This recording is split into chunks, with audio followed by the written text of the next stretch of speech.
होला रे होला સુન પતિ ભોલા, હું તને વારતી કેટલું પુકારતી, રાજાનો કુંવર લાડકો, ભૂલી ન થા ફાળકો.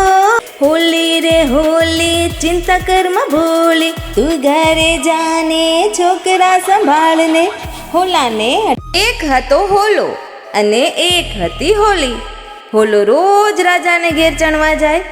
હોલી એને ના પાડે ને કહે, રાજાનું કુંવર લાડકો છે, તે તને કોઈ વાર પકડીને રમાવાની ઈચ્છા કરશે ને તો રાજા તને પકડીને પાંજરે પૂરશે. હોલો કહે, રાજાનો કુંવર તો હજી નાનો છે, એ મને કેમ પકડી શકવાનો? મને પકડવા આવશે તો હું તો ઉડી જઈશ.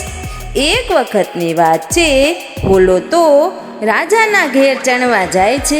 રાજાના કુંવરની નજર ખરેખર હોલા પર પડી અને કુંવરે તો હોલા સાથે રમવાની જીદ લીધી. હવે રાજાએ હોલાને પકડીને પાંજરે પૂર્યો. જમતી વખતે હોલો ઘરે ના આવ્યો એટલે હોલી હોલાને બોલાવવા માટે ગઈ. ત્યાં એને હોલાને પાંજરે પુરાઈ ગયેલો જોયો. હોલી કહે, होला रे होला સુન પતિ ભોલા, હું તને વારતી કેટલું પુકારતી, રાજાનો કુંવર લાડકો, ભૂલી ન થા ફાળકો. જીદ કરશે જબરી, કેદ પડશે કપરી. હોલાએ જવાબ આપ્યો, હોલી રે હોલી ચિંતા કરમાં ભોલી, તું ઘર જાને છોકરા સંભાળને. કુંવર તો આ સાંભળીને રડવા લાગ્યો. એને હોલાને કહ્યું, હું તને નહીં જવા દઉં, મારે હજી રમવું છે તારી સાથે.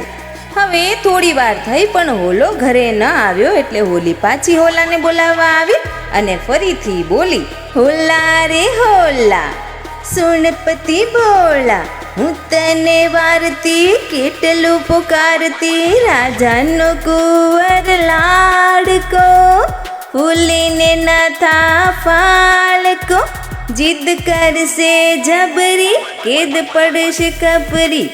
હવે પાછું હોલો બોલે છે, હોલી રે હોલી ચિંતા કરમાં ભૂલી, તું ઘરે જાને છોકરા સંભાળને. હોલાને અટારી પર બોલતો જોઈ રાજાના કુંવરને નવાઈ લાગી. તેને પાંજરામાં જોયું તો પાંજરાનો દરવાજો તો ખુલ્લો રહી ગયો હતો. કુંવરને તેની ભૂલ સમજાણી કે પાંજરાનો દરવાજો ખુલ્લો હતો, છતાં હોલો પહેલાં કેમ નહીં ઉડ્યો હોય? કુંવરને સવાલ થયો. કુંવરે હોલાને આનું કારણ પૂછ્યું. હોલાએ જવાબ આપ્યો કે રાજકુંવર, તું મારી સાથે રમવા માંગતો હતો એટલે હું ના ઉડ્યો, પણ તારા બાપુજીને તું જેમ નાનો રાજકુમાર છે એમ મારે પણ બે નાના નાના રૂપકડા બચ્ચા છે. એમણે પણ એની મા પાસે જીદ લીધી છે કે મારા બાપુજી આવશે તો જ અમે ખાઈશું. આટલું સાંભળીને રાજકુમાર તો ખુશ થઈ ગયો.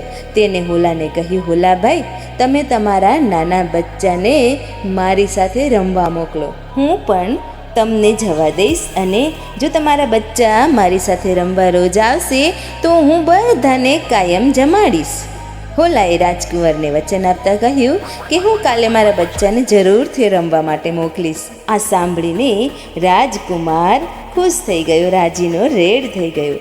રાજકુંવરને હસતા જોઈ અને રાજા તો ખુશ થઈ જાય છે અને પૂછે છે, કેમ બેટા આટલો આનંદમાં આવી ગયો છે?